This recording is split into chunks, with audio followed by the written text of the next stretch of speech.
سڵاوڕێ ساوڕیان هێژا هیوادارم باش و تەندروست بن. هەولێر لەژێر سایەی حکومەتی برایزل بووە بەلانە و بەهەشتی قەحپە و گەواد و دەیویسەکان و لەگەڵ دز و فەرهووچیەکان و بۆ بە جەهەنەمەکیش لە بۆ ئەو خەڵکە ڕەسەنە ئازادی خوازە هەولێریانە. یعنی یەک هەولێری ناوێت یەک قسەی بکاتن یەکشە قرب دەیگرن دەیبەنە زیندانی. تەماشا بکەن ئەوە شاری هەولێرە لە سوڵتان مزەفەریەوە لە فەرمانڕەوایەتی سوڵتان مزەفەری هاتە فەرمانڕەوایەتی کابرایەکی دز و گورە نەک بەخۆی باب و باپیریشی دز بووە.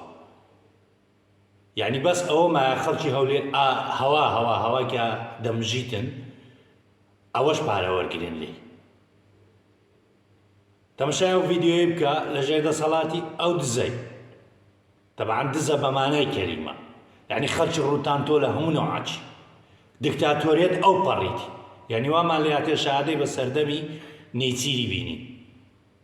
کاکە نێچیر بەس دەیدزی بەڵام خەڵکی وا لێ نەدەکرد بۆ شێوازەی.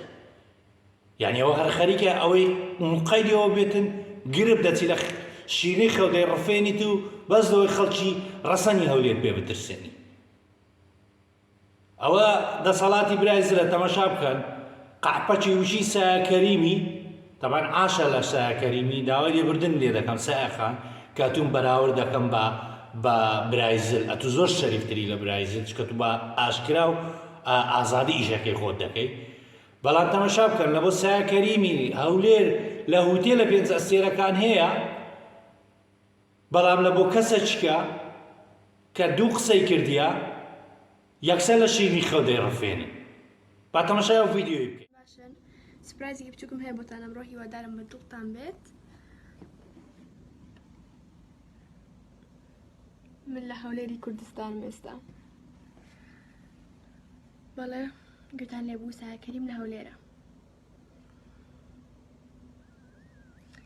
سڵامێ بە هەمووتان خۆشەویستن و بە تایبەت پۆلیسەکانتان و سەرۆکەکانتان چونکە ئەم وڵاتە جوانتان دروست کردووە. هاوڕیانەوە بینیتان ئەوە سایە کەریمە بە ئازادی لە هەولێر هیچ خۆی دەکات لە ژێر دەسەڵاتی برایزل.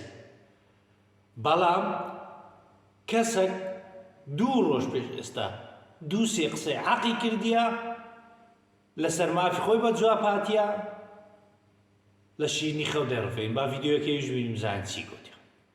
بس مشكلة نقول حكومة دي نكاكا حكومة قاعدة بس باري خذكاتو أولهم لقى ملتيني ما بيدري أو سرق وزير بس لقى حكومة لقى فقير بس لو باري هاتيا براس بيبري أنا والله لو ويناتيا لو فقير ناتيا بس باري خذكا زي بداية الصر الدكان داران مع راس بقش هم يدات بقش دار بردان يعني براس زود بيتامي كده براس زود بيتامو أنا والله نيشكي نكار بازارتان چۆنە کار خراپی ماکە گەوەڵ زۆر خراپە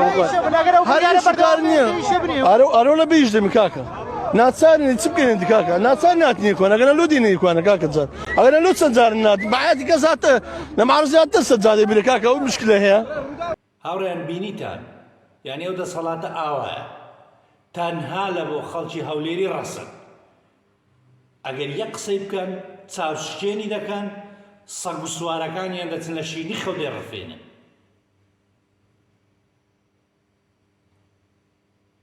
هەی بێ ئەخلاقینە هەتا کەنجی واز لەو خەڵکەی ناینن.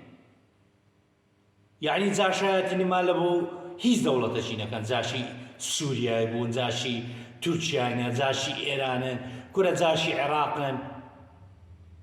هەتا ئێستا هەنگۆ هەموو ژیانتان جاشایەتی بۆ لە باپیر ڕاتە ئێستا.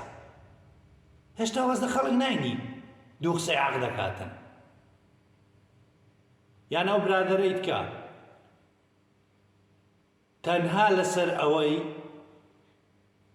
یەک هێمای هاتو چۆی پان کردەوە کە خەڵکی ڕزگار کردیە لە لافاو دەچن دەیڕفێنن دەیگرن سڵاحی مۆنیکا مەبەستمە. ئاخە ئەوەیە ینی هەولێریەکان تێبگەن ئەو دەسەڵاتە بەس دژینگویە. تەماشای ئەوەی مەکەن خەڵکی هەولێر کۆمەڵک سەوسواری ناکەس بەچەی پارتی بەگەریان گەتیە ئیشان لە سەڕەوینی زیاتری چکە نییە. تەماشای خەڵکە ڕەسەنەکەی بکە ئەوانە خەڵکی ڕەسەنی هەولێرینە بیان بینن هاوڕێیان ئەوانە خەڵکی ڕەسەنی هەولێرێنە نەک ئەو دز و چەتانەی کە سەر خان و ژێرخانیویان وێران کردێن بە خۆیانە بە باب و باپیریانەوە بۆ من زیاتر کاتتان ناگرم تەنها ویستم ئەو دەردە دڵی بکەم بەڕاستی هەولێر زەلیلوە بەدەست حکوومەتە دیکتاتۆرەکەی برایزی بەڕاستی دڵم ژان دەکەن لە بۆ خەڵکی هەولێر کە دەبینم ئاوا سوکایەتیان پێ دەکرێت لەژێر دەسەڵاتی ئەو دیکتاتۆرەی ئەو دزەی کاتێکی خۆش ماڵاوە